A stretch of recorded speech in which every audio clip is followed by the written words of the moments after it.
अचानक एक चौराहे पर मोटर कार आकर रुकी कि एक बच्चे ने अपने एक झोले कंधे पर लटके एक कपड़े के थैले से एक रसायन की बोतल निकालकर कार के कांच पर रसायन उड़ेलकर एक कपड़े से कार के कांच को साफ करना शुरू किया।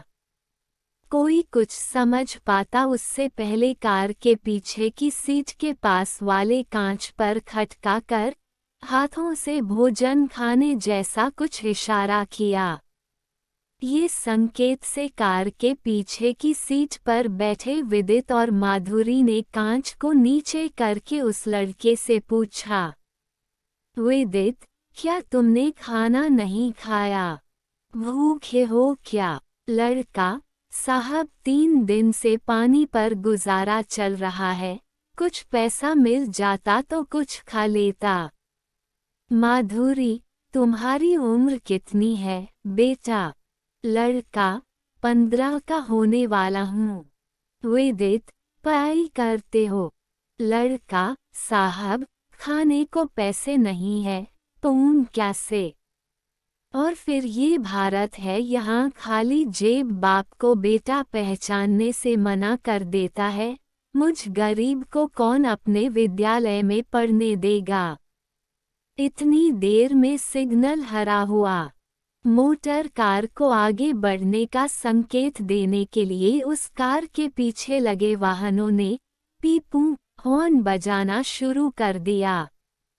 विदित ने आनन फानन में 50 रुपये का नोट उस बच्चे के हाथ में रखा और ड्राइवर को गाड़ी आगे बढ़ाने का त्वरित निर्देश दिया। गाड़ी अपनी रफ्तार पकड़ चुकी थी और माधुरी अभी भी विदित की ओर प्रश्नपूर्ण निगाहों से देख रही थी। विदित, क्या हुआ माधुरी? तुम मुझे ऐसे क्यों देख रही हो? माधुरी, नहीं, कुछ खास नहीं, पर आपको उस लड़के के लिए ऐसा नहीं लगता कि हमें कुछ करना चाहिए? विदित, माधुरी, तुम्हें कुछ पता भी है, भारत में इस भिक्षावृत्ति का भी व्यावसायीकरण हो चुका है। सिग्नल पर एक दिन में न जाने कितनी गाड़ियां आकर रुकती होंगी और दिन भर में न जाने कितने लोग इससे यही सवाल पूछते होंगे, और ये भी एक मंझे हुए कलाकार या नेता की भांति अपनी वही कहानी सभी को दोहराता होगा। कोई 10 रुपये देता होगा तो कोई भावनात्मक मूर्खता की पराकाष्ठा के चलते 200 रुपये भी दे देता होगा।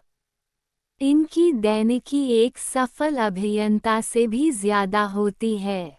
माधुरी, पर फिर भी बालक मासूम है और जीवन के यथार्थ को भली भांति समझता जान पड़ रहा था। निस्संदेह कोई मजबूरी ही रही होगी जो उसे भीख मांगकर जीवन यापन करना पड़ रहा है। विदित, मजबूरी का तो ईश्वर ही जाने, पर इसकी अर्थव्यवस्था एक मध्यम वर्गीय आम नागरिक से बेहतर होगी। माधुरी, कल रविवार है, आप चलिएगा मेरे साथ? मुझे उस लड़के से एक बार पुनः बात करनी है। विदित, चलो जैसा तुम्हें उचित लगे। माधुरी पेशे से एक शिक्षिका थी और समाज सेविका के रूप में समाज के लिए कुछ न कुछ करती रहती थी। वही उसके पति विदित एक सॉफ्टवेयर कंपनी में प्रबंधक के तौर पर कार्यरत थे।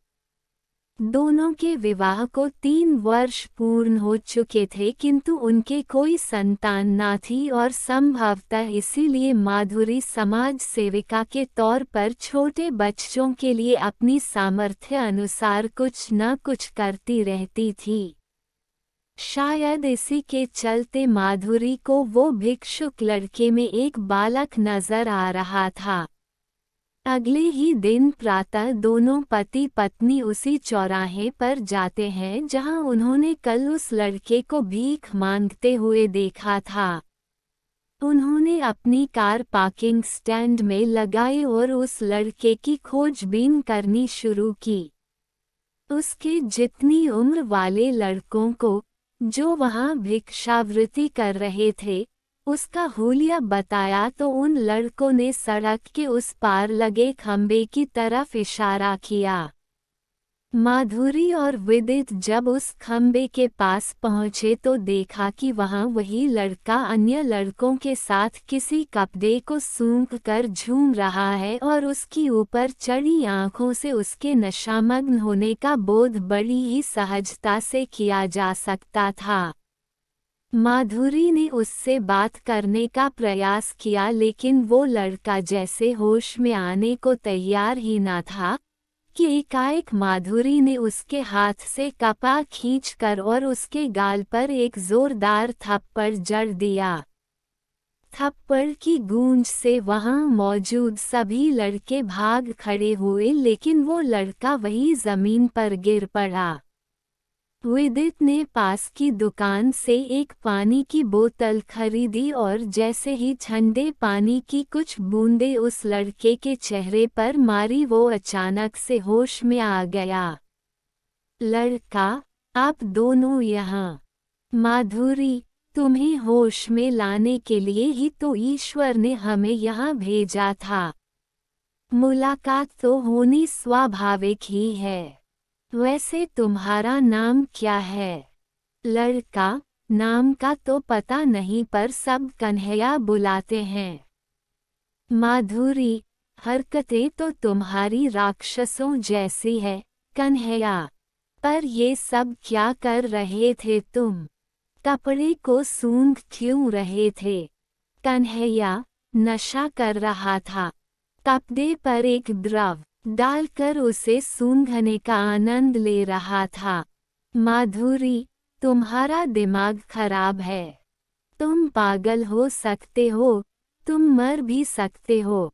कन्हैया, बात बीच में काटते हुए, मर सकता था लेकिन मरा नहीं और मरता भी भला कैसे? गरीबों को मौत भी इतनी आसानी से कहाँ आती है?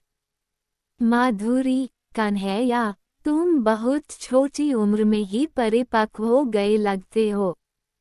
वयस्कों की तरह वाद विवाद करने में निपुण जान पड़ रहे हो। फिर भला नशा कैसे और क्यों? कन्हैया, भूख का इलाज इस संसार में भला किसके पास है? या तो खाने को एक रोटी नसीब हो जाए या फिर अवचेतन मन के साथ एक गहरी नींद। मैं नींद का चुनाव करता हूँ। विदित, बेवकूफ न बनाओ कन्हैया।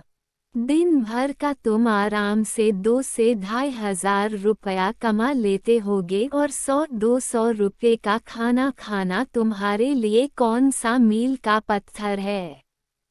कन्हैया, पत्थर पत्थर तो बुद्धि पर पड़ते हैं और ये पत्थर तो मेरे नसीब, मेरी किस्मत पर फेंक फेंक कर मारे गए हैं।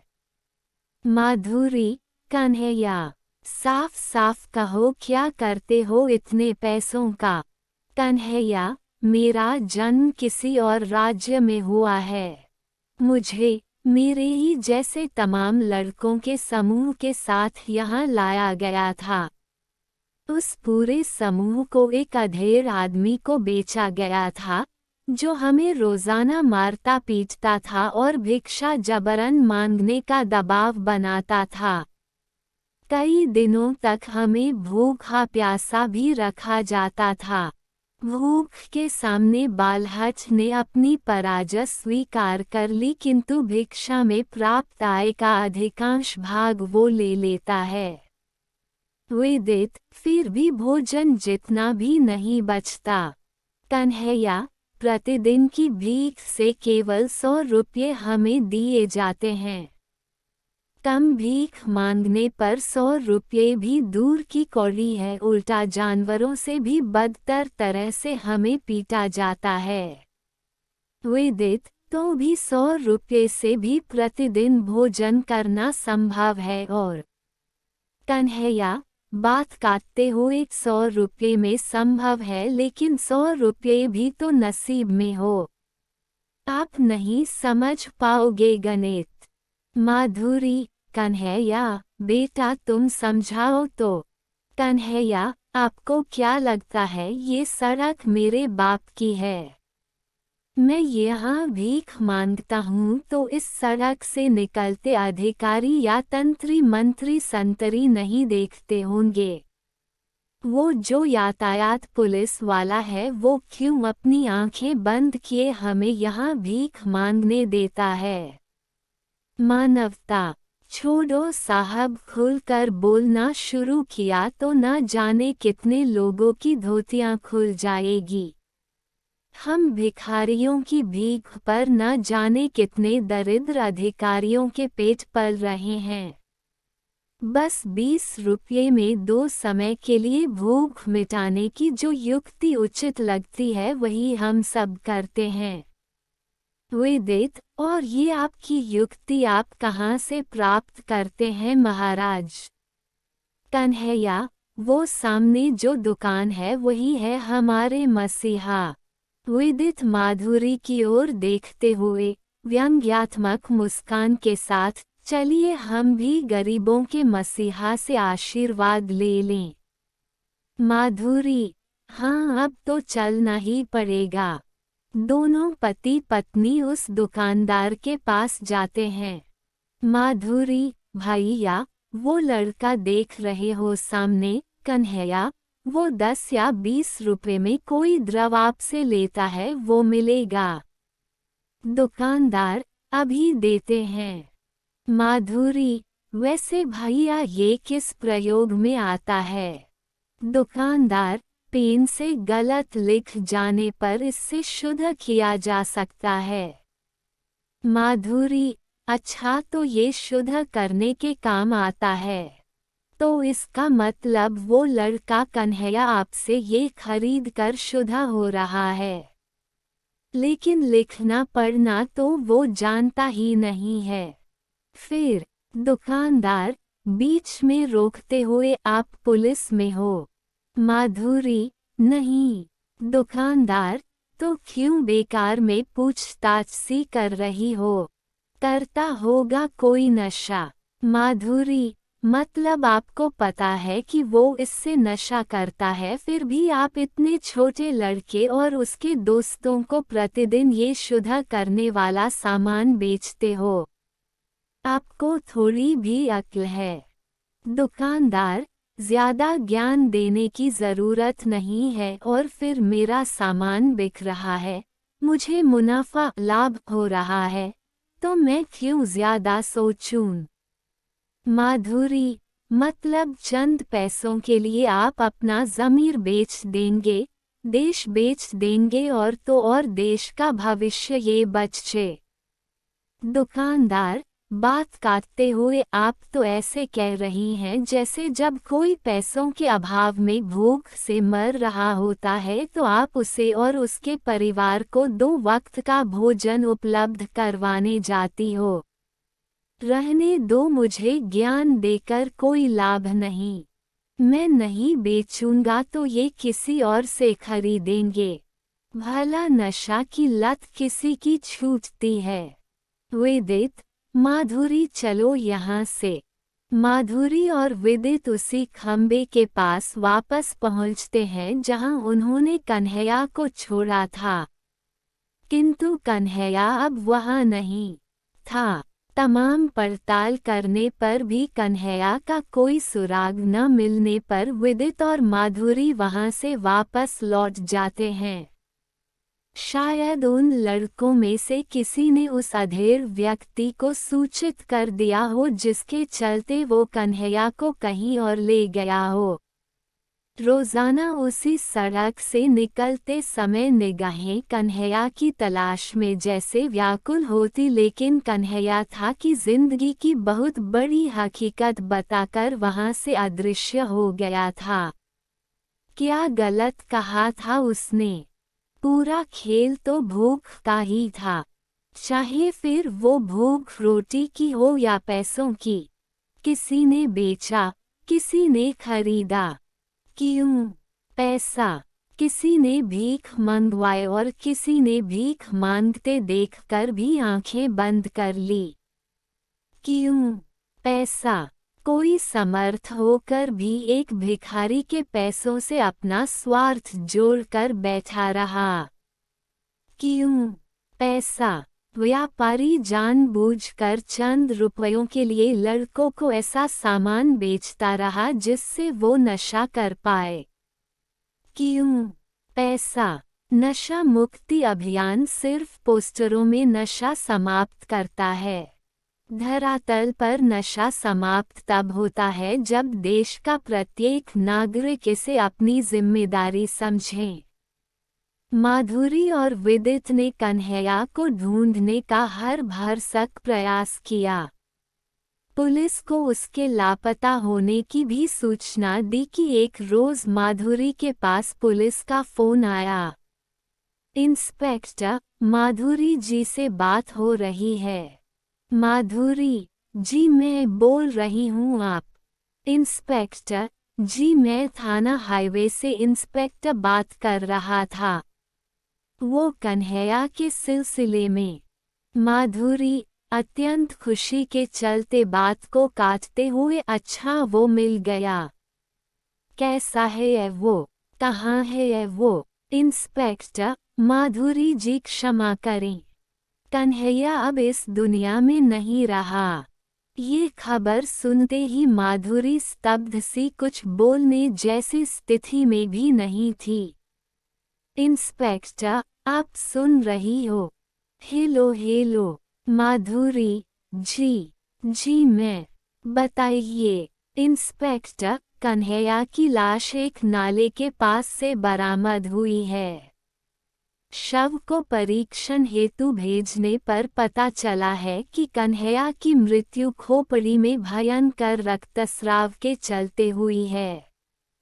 कन्हैया के रक्त में नशे का कोई रसायन की उपस्थिति पाई गई है और भूख के चलते उसकी आंतें सिकुड़ गई हैं। माधुरी, पर ये सब कैसे?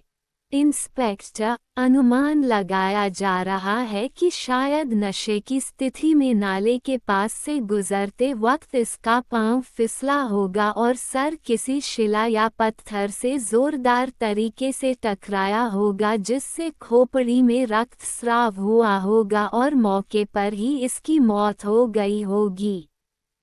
खैर, आप चाहें तो शव को ले जा सकते हैं। माधुरी थाना हाईवे के मार्ग पर मोटर कार से बढ़ती हुई गहरी सोच में डूब चली और खुद से ही बातें करने लगी। विदित सही तो कहते हैं कि भिक्षावृत्ति भी व्यावसायिकृत और व्यावसायिकता से पूर्ण हो चली है। न जाने कितने बच्चे, कितने लड़के इसकी भेंट चढ़े होंगे। पता नहीं कन्हैया मरा होगा या मारा गया होगा। मारा ही गया है। उसकी गरीबी, उसकी भूख और उसकी लाचारी ने उसे मार दिया। काश पहले ही दिन हमने उस बच्चे का हाथ थाम लिया होता। काश इस नशे की लत से हम उसे बाहर ला पाते। काश कुछ अधिकारियों ने अपना ज़मीर न बेचा होता। काश चंद रुपयों के लालच में छोटे से उस लड़के को नशे का जहर न बेचा गया होता, तो काश कन्हैया आज भी जिंदा होता। लेकिन विदित और माधुरी ने कन्हैया को कभी मरने ही नहीं दिया।